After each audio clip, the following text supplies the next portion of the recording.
So thank you very much for inviting me to talk at the first renewed research thing. I'm going to be talking about shadowing, or stalking, depending on how you look at it. And there's basically what I wanted to do is to set the scene for the other three speakers. So I'm going to go through some of the basics of what observation is.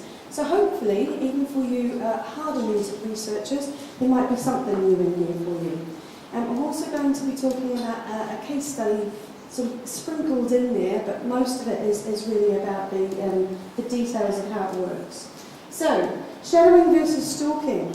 If we're doing observation in the field, some people can actually find this quite uncomfortable.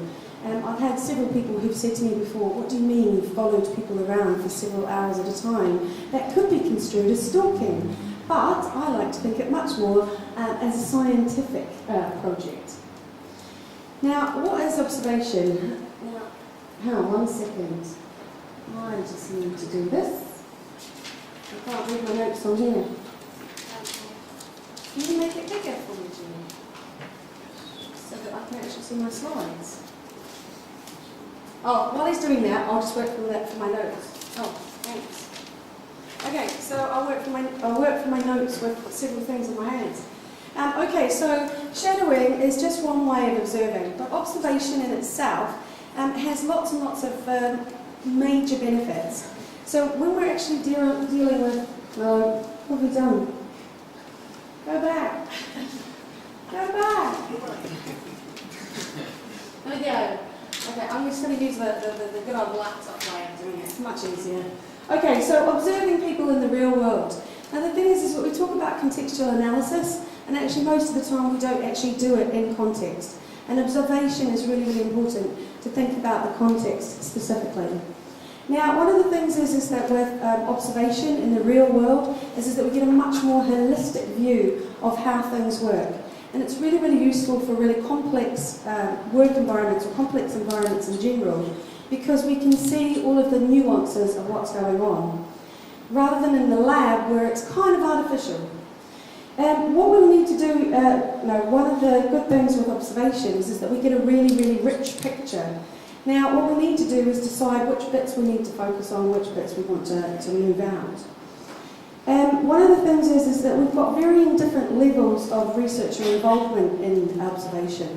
And I'll go on and talk a little bit more about that in a second. Now, as some of you may know, I'm a bit of a quantitative researcher, and I quite like to gather numbers. So one of the things that I love about observation is that we can get both quantitative and qualitative data, which I'll talk about in a minute. Now, as I said, I mentioned that I had a case study that I was going to sprinkle through. We're talking about a project here, and you can sort of see we were using shadowing to find out more about music on the move and how people actually consume, manage, and sort of acquire the music on the move. So I'm going to talk a little bit about that as we go through. But first of all, do we think that observation is science or design? Science or design? It's both. It's both. If we kind of think about it, some of the major sort of discoveries in the world, scientific discoveries, have come through observation. We wouldn't have been able to come across evolution if we hadn't actually observed what was going on in the world. But one of the things that I want to sort of draw the difference between is that seeing is not the same as observing. There is a little bit of science behind observation, and you need to know what you're looking for.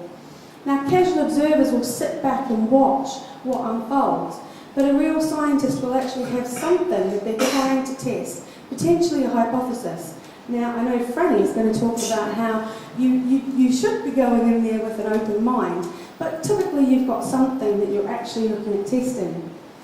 In my Music on the Move example, we wanted to actually find out a wide variety of different things. So it wasn't quant, it was qual, but what we did do was measure some things very specifically across all of those people. So, what's observation good for? Understanding and clarifying the context is the key here. When you're looking in the field, it's about the context. It's also about identifying the specific processes and the specific steps that are going on. the resources that people use, the touch points that they're having with various different stakeholders. And I know that John's going to go into more detail about that. It's also about overcoming lack of compliance. Sometimes we do diary studies, but those diary studies rely on people actually writing those entries. And I kind of think of observation as being me taking the responsibility for watching what people do over a course of a period of time, which is kind of like what we're trying to get from a diary study. So it's just actually being a little bit more specific, a little bit more precise. Obviously, observation is answering the where, the why, the when, all of the other questions that we can't get from in the lab. In the lab, we can get what they're doing. We can kind of dig around why they're doing it, but not where and under what circumstances. We also are uncovering, hopefully, a little bit more about what people actually do rather than what they say they do. Get them in a lab, and obviously they're trying to, there's all sorts of biases involved in being in a lab.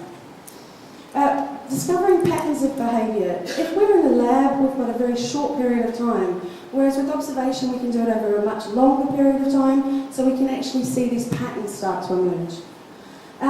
Now, typically, observation in UX is done from informing design processes, but it can also be for that quant.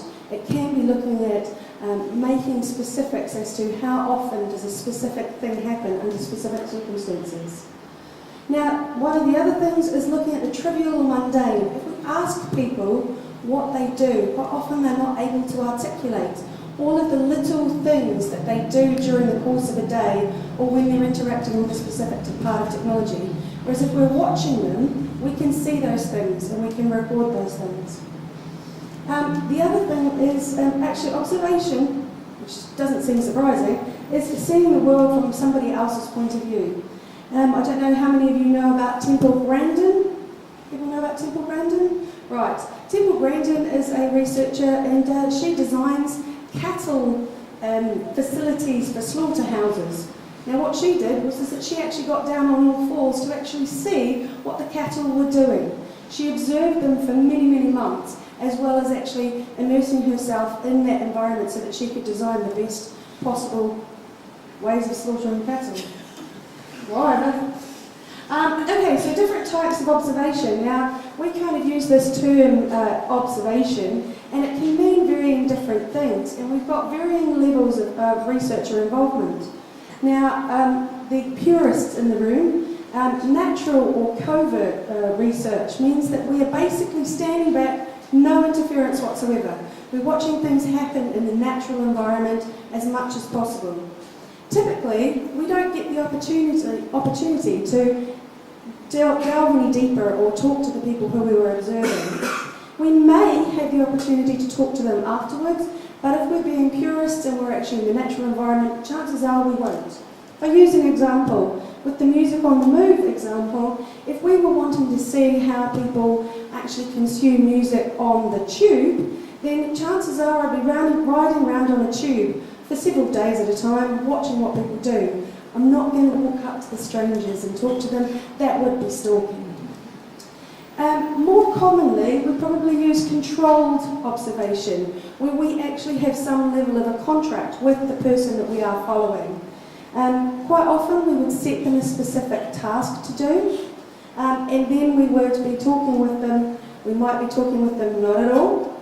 We might be doing it as they're doing the task, or we might do it afterwards. Personally, I think doing it afterwards, having those conversations afterwards, means that we allow them just to get on with what it is that they were doing, less interference.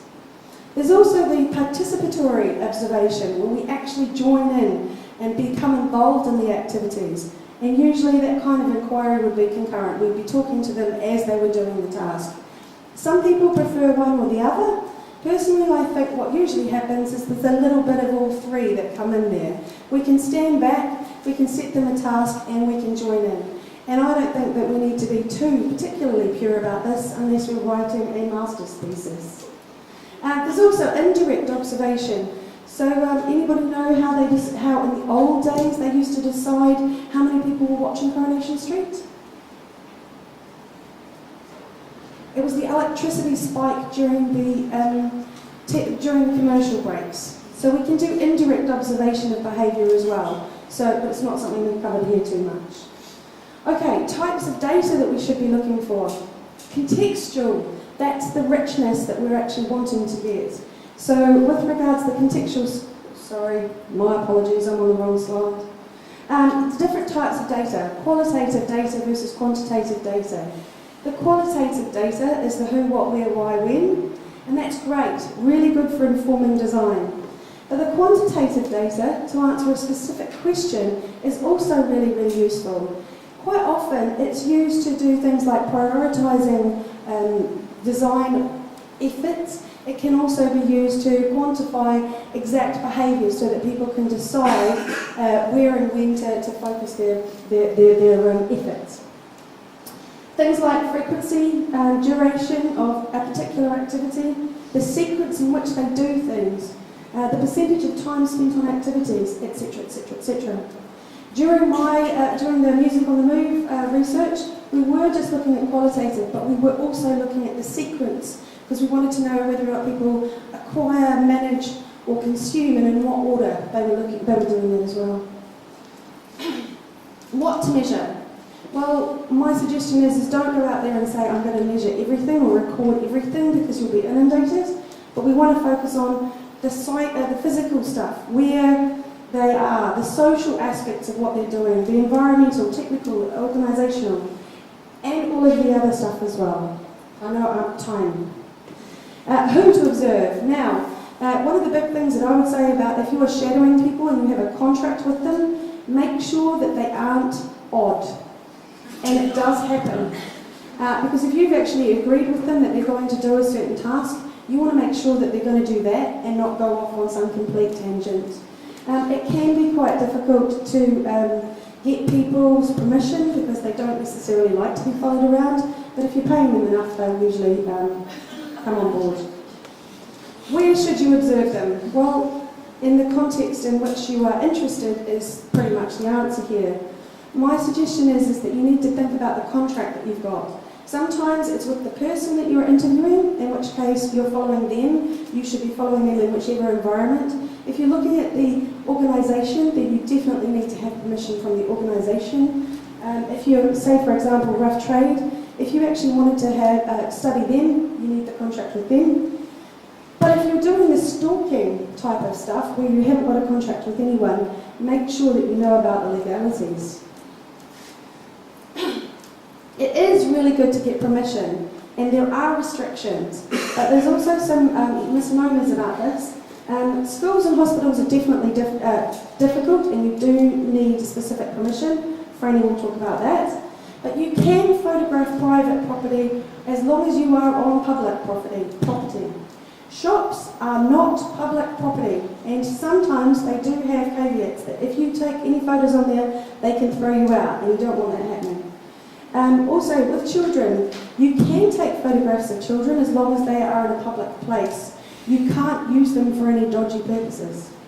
And it does pay to have criminal records clearance, and it does pay to have insurance if you're doing that sort of stuff.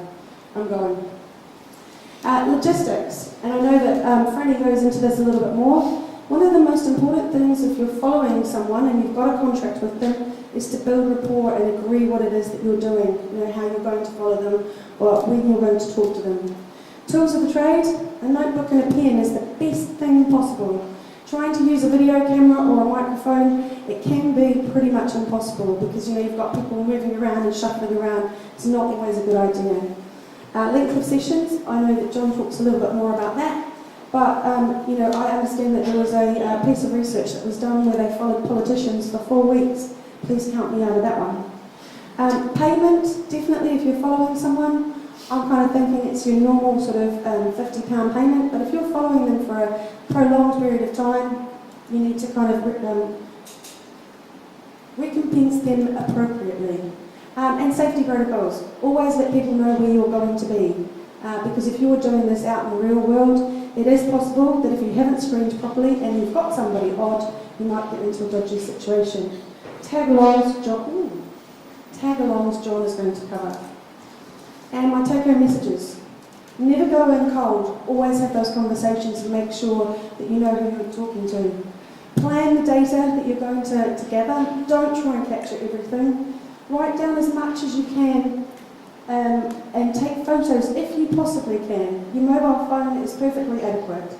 Allow time to consolidate your notes after each session. One of the worst things is that at the end of the day you've done three sessions and you don't know who belongs to what.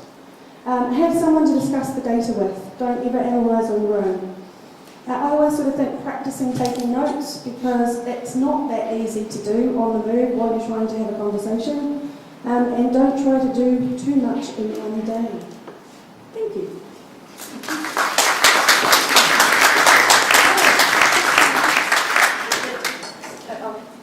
I forgot to say we have a session for a couple of questions after each of the talks, so maybe 2-3 questions, and then afterwards we can have more. You can always chat to Chandra. Go ahead. Chris Howell did a talk about diary studies and how you can do them on the sheet. I was wondering if you have any advice on doing this in a much kind of cut down way, if the budget is short, like doing just one day of ethnographic studies and get some results from that. I'm sure that you could do that, but if you're looking for patterns, the question was, can we do observation like this on the cheap and just do one day of observation? The answer would be is that you're not going to see the patterns. You'd get a feel, but you get a tone in the water about one person. It's not enough to see patterns and get a richness of the data, which is the value of this. Stavros? Following up on that, how difficult is it to convince a potential client to take the extra couple of days or week for the observation? Because maybe we appreciate what you say, but do you find it difficult to sell that extra cost? I kind of think that if they're looking for design inspiration, this is a really, really good way of selling it, because you can tell them about the context that they're going to get, and just basically giving them the pros and cons of being in a lab versus being out in the field. There's so much more richness here, and if you can sell it for them, if they're looking for design inspiration, they love this stuff, especially if you can get them to tag along, which John's going to cover.